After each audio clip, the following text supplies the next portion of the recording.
apa sesungguhnya sihir itu sendiri? Dalam terminologi bahasa, sihir itu apa, Syekh? Sihir itu dalam bahasa artinya memalingkan sesuatu dari hakikatnya ke sesuatu yang lain. Sihir ini dihadirkan sebagai bentuk ujian keimanan kita. Bagaimana kepatuhan seorang hamba kepada Allah.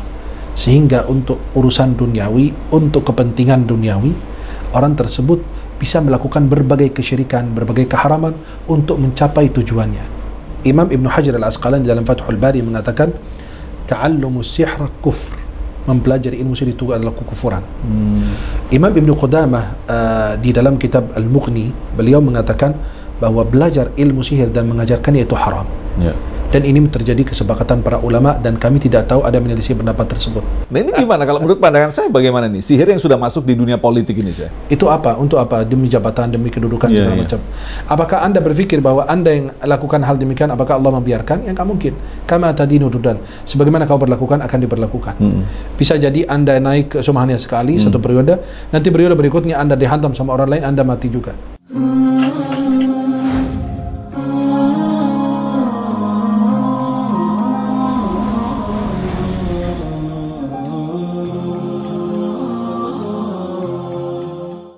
Bismillahirrahmanirrahim. Assalamualaikum warahmatullahi wabarakatuh.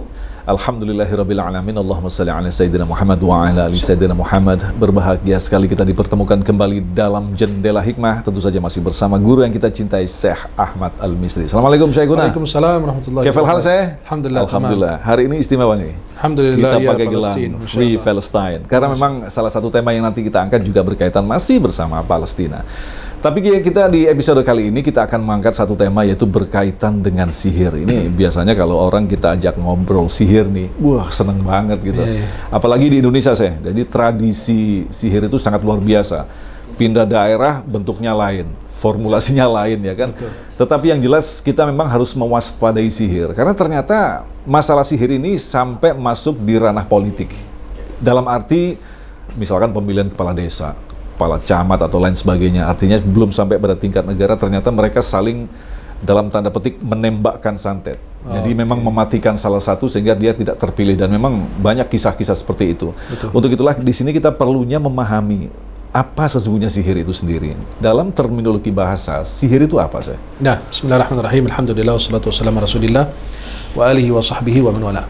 Sihir itu dalam bahasa artinya memalingkan sesuatu dari hakikatnya ke sesuatu yang lain. Jadi ketika para sahir itu atau dukun yang para tukang sihir yang di zaman Nabi Musa alaihissalam dan di hadapan Firaun, mereka melempar tali-tali mereka dan berubah menjadi ular. Sebenarnya tidak. Mereka itu memalingkan sesuatu dari hakikatnya. Yang aslinya itu ular, tali, sehingga diperlihatkan yang disihir itu mata orang, sehingga melihat tali itu ular. Padahal si tukang sihir ini atau sahir ini melihat itu adalah tali. Maka mereka sahiru a'yunan nas. Allah katakan dalam Al-Quran, mereka menyihir atau melakukan sihir untuk mata yang melihat. Maka ketika Nabi Musa melempar tongkatnya, dan mereka terkejut bahwa ini bukan sihir, karena mereka udah tahu cara membuatnya dan lain sebagainya. Ternyata ini tongkat yang dilempar Nabi Musa alaihissalam berubah betul-betul menjadi ular, sehingga memakan tali-tali mereka, dan mereka langsung wa ulqiyas sahratu sajidin. Ketika itu para tukang sihir itu langsung sujud. Qalu amanna bi rabbil alamin, Rabbi Musa Harun. Kami beriman kepada Rabb Musa dan Harun, Rabbul alamin, Rabb alam semesta. Maka ini sihir dalam bahasa artinya memalingkan sesuatu dari hakikatnya ke sesuatu yang lain. Itu dalam bahasa. Tapi kalau dalam istilah adalah sebuah kesepakatan antara tukang sihir, dukun lah dan dukun. Kesepakatan antara dukun dan syaitan atau jin tersebut. Si tukang sihir atau dukun akan melakukan berbagai keharaman dan kemusyrikan sehingga si syaitan ini akan tunduk kepadanya, memenuhi imbalannya begini. Dengan beberapa jadi syarat ada masing-masing memberikan pengorbanan. Yang pertama, tukang sihir itu melakukan kesyirikan dan keharaman, atau si dukun ini melakukan kesyirikan dan haraman, kemudian nanti syaitan akan tunduk kepada dia, patuh kepada dia, imbalan daripada perbuatan syirik dan haram tersebut. Intinya tadi adalah memalingkan. Artinya itu sebenarnya tidak benar-benar terjadi, tetapi kan tetap membahayakan, Syekh. Artinya seperti gini, ada seseorang yang disihir kemudian di rumahnya melihat ular hitam, Dan ternyata memang ditangkap itu sebagai ular hitam. Jadi artinya dia berwujud atau hanya sekedar halusinasi saya? Iya, maka ulama menjelaskan bahwa itu dalam bahasa. Istilah bahasa itu luas, seperti kalau salat. Salat dalam bahasa artinya doa. Memang salat di dalam salat kita hanya doa? Tidak. Ada bacaan Quran, ada gerakan tertentu. Tapi dalam istilah syariat itu lebih bersempit jalan penjelasannya lagi. Maka secara bahasa artinya sihir itu artinya memalingkan sesuatu. Antum menyihir saya dengan kata-kata antum. Yang harusnya anak tidak percaya jadi percaya. Maka itu adalah secara bahasa. Jadi memalingkan sesuatu dari hakikatnya ke sesuatu yang lain. Artinya kita bisa melakukan sihir, mungkin dalam tanda petik sihir, ketika kita membacakan syair-syair yang indah. Betul. Orang terpedaya, itu termasuk kategori kena sihir begitu. Inna minal bayani la sihra, kata Nabi SAW. Itu sebagian ucapan ini membuat menyihir orang, sehingga orang terpesona. Kadang-kadang gini, yang syair, ketika penyampaian syair dan lain, sehingga orang terkesima ketika mendengarkan syair yang indah, kalimat-kalimat yang tersusun begitu rapi dan lain. Nah, itu namanya sih. Nah, kita lanjutkan lagi. Artinya ketika orang sudah memiliki semacam kerjasama dengan syaitan, ternyata kalau kita perhatikan ada juga imbalan, saling memberikan keuntungan di antara keduanya. Tetapi yang sangat menarik saya, mengapa dibutuhkan alat-alat tertentu? Nih kalau di Indonesia ini misalkan seperti ceker ayam hitam, ya kan? Kemudian ada bunga tertentu, kemudian ada ya makanan-makanan tertentu, buah-buahan tertentu. Nah, apa maksudnya nih? Artinya apakah memang dari alat-alat ini memiliki kekuatan atau memang kekuatan itu diberikan oleh setan sehingga dia bisa melahirkan kekuatan untuk menyihir? Begitu. Ya. Maka itu ada namanya sarana yang dilakukan oleh dukun agar mendekatkan diri kepada syaitan. Di antaranya yang dia biasa umum gunakan, yang pertama kadang-kadang dia menggunakan Al-Quran di alas kaki. Masya Allah. Sebagai alas kaki, na'udzubillah, kemudian dia masuk kamar mandi.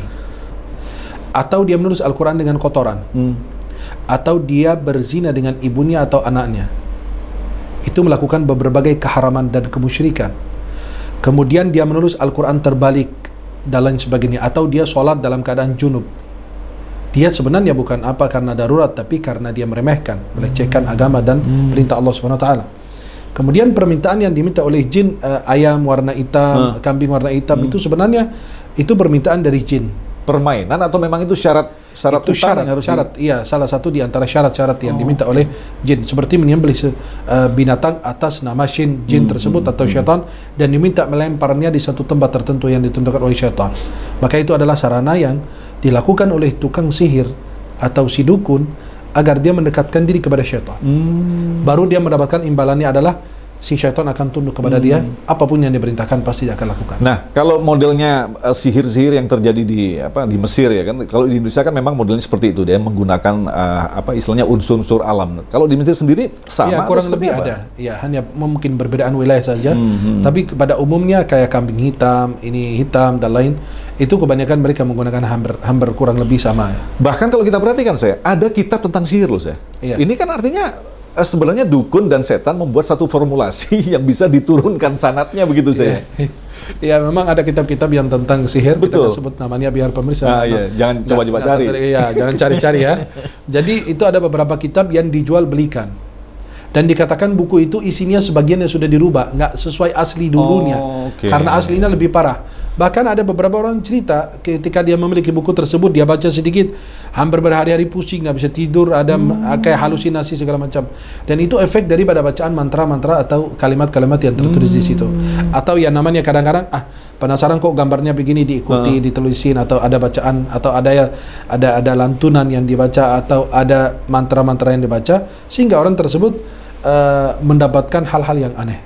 Yang membuat mantra itu sendiri siapa? Ini kan ajaib. Misalkan kalau kita ada contoh di film begitu ya, kita mau membuka pintu gua begitu, abrakadabra. Ini kan dengan kalimat abrakadabra. Nah, ternyata sihir pun juga seperti itu, harus ada mantra-mantra tertentu yang harus diucapkan dengan benar gitu ya kan.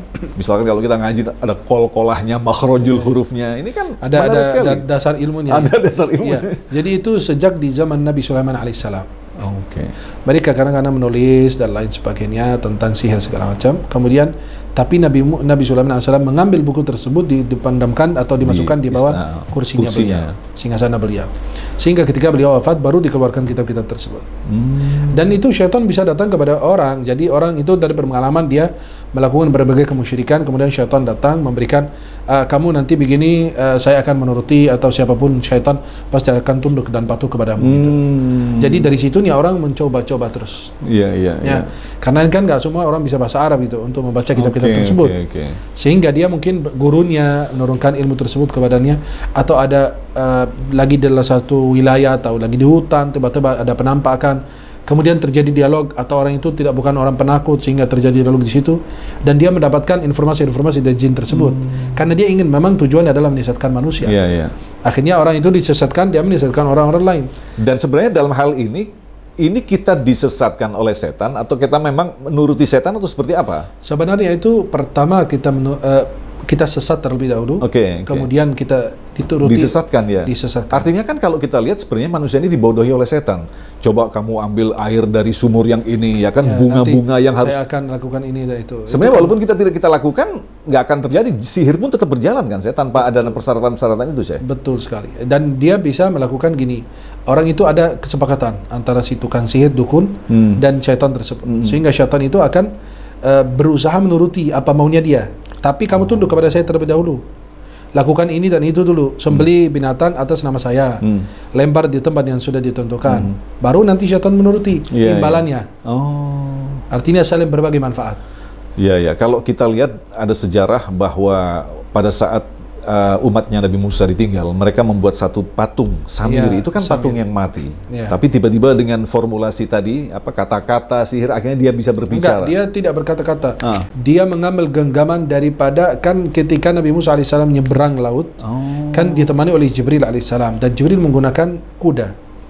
Dikatakan di langkah atau dari injakan kuda tersebut diambil genggamannya itu, kemudian dimasukkan di mulut sehingga dia bersuara. Oke. Nah ini dikatakan demikian dalam kitab. Ini yang saya maksud, sebenarnya kita ini sedang dipermainkan oleh setan, begitu. Betul. Ya Allah. Dia punya berbagai macam cara untuk menyesatkan manusia. Yang penting kita jauh dari jalan Allah. Nah, Nah sekarang kita lebih lebar lagi. Untuk mengenal sihir, kita harus tahu macam-macam sihir itu seperti apa. Apa yang sebenarnya disebut dengan sihir itu sendiri? Jenis-jenis itu banyak. Di antaranya adalah sihrul junun, sihir membuat orang gila. Orang yang normal, biasa, segala macam, tiba-tiba berubah jadi gila. Tingkah lakunya aneh, perbuatannya aneh, apa segala macam. Itu satu. Yang kedua adalah sihrul hawatif. Sihir hawatif ini adalah mendengar suara tanpa rupa. Kadang-kadang di rumah ada yang manggil, ada suara segala macam bisikan. Nah, itu bisa sihir juga. Kemudian ada sihrul mahabbah, itu yang namanya pelet. Itu untuk membuat dua orang saling mencintai dan lain sebagainya. Kemudian ada sihrul tafriq. Sihir itu pemisah antara suami dan istri. Kemudian ada sihrul ta'til zawaj. Sihir itu untuk penghalang jodoh. Ada juga. Ya, jangan antum nunjuk orang yang ada di sini. Lagi nggak di sini. Ya, lagi nggak ada di sini ya. Itu alam gaib ya. Nah, jadi itu ada sihir penghalang jodoh gitu loh. Terus ada sihir, berbagai macam sihir gitu ya, sesuai dengan tujuan. Mempertemukan, memisahkan, menghalangi gitu jodoh. Dan semua terjadi dengan izin Allah Subhanahu Wa Taala. Wa ma hum bidarrina bi min ahadin illa bi idznillah. Dalam surat Al-Baqarah ayat 102, tidak ada yang bisa membahayakan siapapun kecuali dengan izin Allah Subhanahu Wa Taala. Bahkan sekali Rasulullah pun sempat kena, dan waktunya cukup lama itu saya. Betul. Nabi SAW terkena sihir, tapi tidak hanya Nabi membayangkan sesuatu itu dikerjakan atau tidak, tapi tidak mempengaruhi syariat atau perintah atau wahyu dan lain sebagainya. Akhirnya pun sembuh begitu ya? Sembuh karena ada dua surat turun, Al-Falaq dan An-Nas. Qul a'udzu birabbil falaq wa rabbin nas, dan dua malaikat itu mengobati Nabi SAW dari sihir tersebut. Nah, kalau kita perhatikan dari apa yang dialami oleh Nabi, ternyata malaikat mengatakan sebenarnya kita bisa mencabut sihir itu ada di dalam sumur dan ikatan daripada janggutnya dan lain sebagainya. Nah, ini kan kembali lagi ke sarana gitu ya saya. Nah, artinya ketika apa yang terjadi pada zaman Rasulullah yang dilakukan oleh para dukun itu, kita menirunya seperti itu. Apakah masih bisa itu terjadi? Meniru dan diupdate terus. Ya, biasa kan upgrade gitu. Upgrade gitu kayak handphone gitu loh kan. Jadi dulu mereka pakai bekas orang. Seperti gini, kalau mau guna-guna orang, dulu kan susah foto. Ya, maka digunakan rambutnya, kukunya atau pakaian yang masih ada bau keringatnya, itu yang bisa digunakan sebagai media sihir. Betul. Tapi kalau sekarang kan maaf, melalui foto bisa gitu loh. Melalui foto bisa, melalui nama juga bisa. Dilihat itu saja. Ya, jadi kan dia pakai kertas, Ya. si tukang sihir, ya, kita kasih tahu cara secara umum, ambil kertas, kemudian dia tulis nama orang yang mau disantet atau diguna-guna. Kemudian dia tulis namanya, kemudian nama ibunya, kemudian nama sihir, nama syaitan yang akan diwakilkan untuk merasuki orang tersebut. Ya. Kemudian diikat gitu ya? dan digantung di tempat tinggi. Pohon atau di mana atau di tiang listrik. Digantung secara gaib atau enggak, digantung langsung. Oh. Hakikatnya digantung langsung. Digantung di pohon dan lain sebagainya atau tempat yang tinggi biar kena angin. Kalau sudah mulai digerakkan, sudah mulai bergerak, berarti syaitan yang sudah ditujukan ini akan bergerak menuju sasaran. Ya. Baru dia akan merasuki tubuh orang tersebut. Nah, kita sekarang dengan izin Allah SWT. Sekarang kita larikan dalam aspek dunia politik nih ya. Politik itu kan istilahnya siasah, yang ada trik-trik begitulah kan. Sebagian juga merasa ya udah biarin kamu yang naik jadi pemimpin, tapi sebagian juga kamu harus mati agar tidak kelihatan membunuh secara nyata. Ya, apalagi tidak ada undang-undangnya. Enggak, kan tidak ada aturannya. Betul saya. Kamu menurut saya mana buktinya? Mana buktinya? Santet belum diundang-undangkan. Nah, mungkin kita bisa tarik kedua bangsa jin, kita bilang ayo jadi saksi gitu. Terus saja jin pengadilan gitu, saya tidak bersalah gitu. Nah ini gimana kalau menurut pandangan saya bagaimana nih sihir yang sudah masuk di dunia politik ini saya? Itu sebenarnya gini, itu salah satu cara yang jahat dari manusia untuk mengalahkan orang yang lawannya itu dengan cara yang kejam. Ya. Cukup dengan kita bisa bermain berbagai macam cara ya, tapi tidak sampai membunuh orang atau membahayakan nyawa orang. Itu apa? Untuk apa? Demi jabatan, demi kedudukan segala macam. Apakah Anda berpikir bahwa Anda yang lakukan hal demikian, apakah Allah membiarkan? Ya nggak mungkin. Kama tadinu tudan. Sebagaimana kau berlakukan akan diberlakukan. Bisa jadi Anda naik ke hanya sekali satu periode, nanti periode berikutnya Anda dihantam sama orang lain, Anda mati juga. Karena nggak mungkin kita pasti akan minum dari gelas yang sama. Kita kasih orang racun minum gelas ini, dia pasti kita minum dari racun, dikasih racun dari gelas yang sama gitu. Allah itu tidak tidur, dan Allah itu memberikan akal untuk kita berpikir bisa memilih yang baik dan yang benar dan salah dan lain sebagainya. Maka untuk menyerang pasangan politik kita atau seandainya lawan kita, itu jangan sampai Anda masuk ke media atau masuk ke dalam bagian sihir ini, karena itu bisa membahayakan nyawa orang, melumpuhkannya, bahkan buat dia orang gila, perutnya bisa besar, muntah darah segala macam. Ada yang saya lihat, ada videonya sebagian jamaah kita itu yang dikasih lihat tapi sudah wafat beliau. Tiba-tiba kata istrinya mendadak itu perut yang besar, kemudian dia nggak bisa nafas. Dia biasanya kan jin yang nyerang ulu hati atau jantung dan lain atau pernafasan. Kemudian dia nggak bisa duduk gitu loh, harus tiduran terus, udah capek duduk senderan dengan segala macam. Itu jadi itu membahayakan. Maka itu apabila dilakukan oleh orang-orang, apalagi orang Muslim, itu kan itu di luar agama, di luar aturan Islam. Kalau Anda mau menyerang atau Anda mau mengalahkannya, bisa berbagai macam cara yang halal, yang boleh. Ya, Anda bisa melakukan pendekatan ke warga, masyarakat, tokoh-tokoh agama, tokoh-tokoh masyarakat dan lain, itu bisa dilakukan. Atau mungkin dengan bahasa kasarnya bisa main uang segala macam, tapi kan nggak membahayakan. Betul. Walaupun itu curang dan khianat segala macam dan tidak dibolehkan, tapi itu lebih ringan dibanding kita membunuh orang yang tidak ada dosa atau tidak berhak kita membunuhnya. Nah, kalau orang meninggal dalam kondisi terkena sihir ini seperti apa sih? Apakah bisa syahid atau apa ini saya? Kalau orang yang terkena santet itu memang Nabi SAW kita pernah jelaskan yang tentang syahid. Syahid itu bukan yang meninggal dalam peperangan. Karena Nabi SAW jelaskan. Kalau gitu berarti syahid kita dari umat kita sedikit banget. Nah, kata Nabi SAW, syahid itu adalah meninggal dalam peperangan atau meninggal fi sabilillah. Dia sedang berjalan di jalan Allah seperti mencari nafkah buat keluarga, menuntut ilmu dan lain.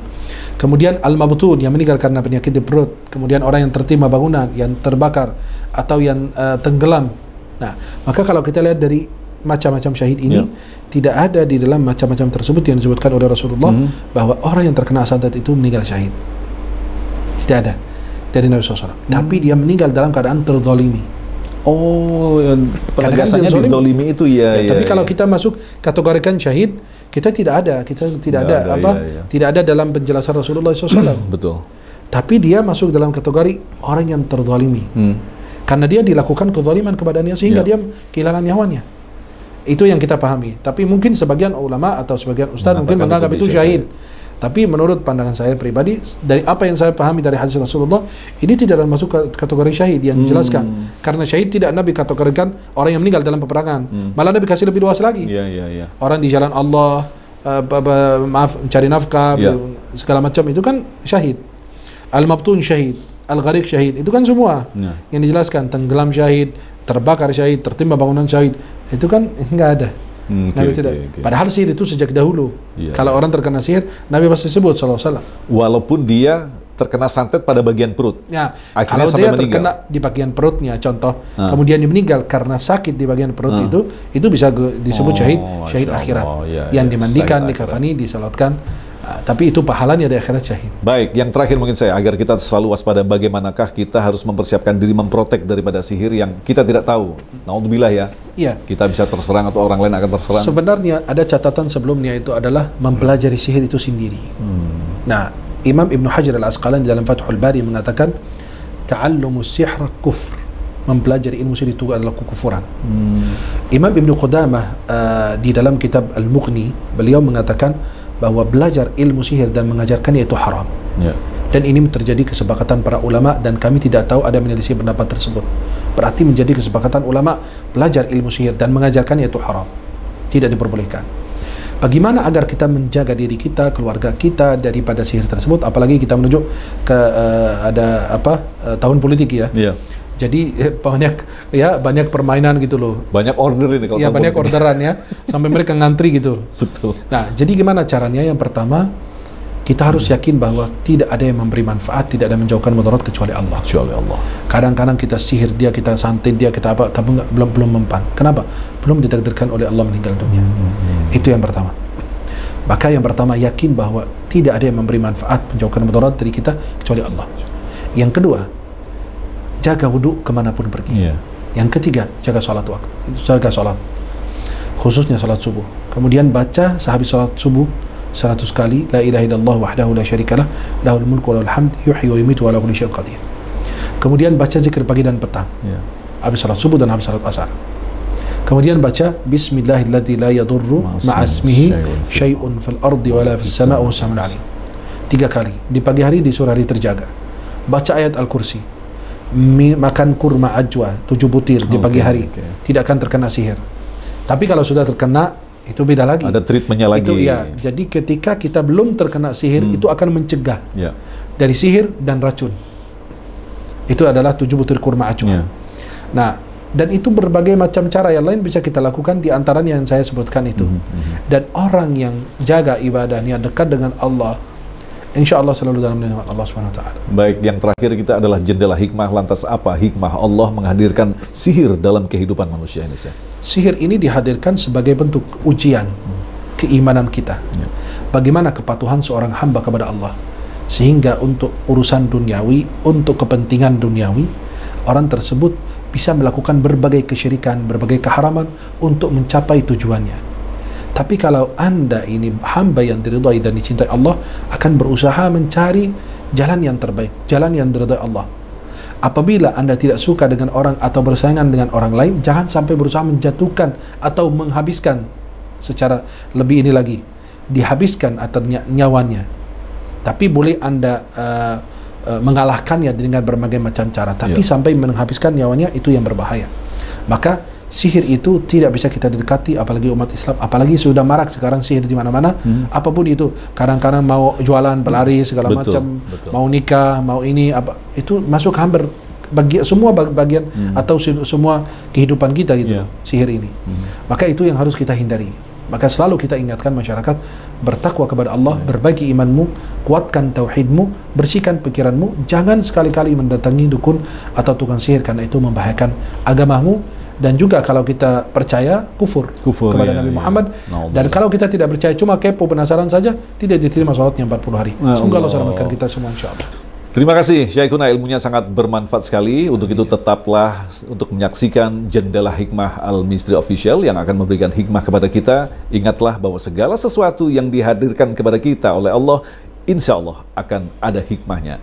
Dan jangan lupa, bagi Anda yang ingin mengajukan pertanyaan apapun yang berkaitan dengan masalah kehidupan, insya Allah Syekh Ahmad Al-Misri akan menjawab. Untuk itu kirimkan ke Instagram di Al-Misri Official. Sekali lagi terima kasih. Assalamualaikum warahmatullahi wabarakatuh.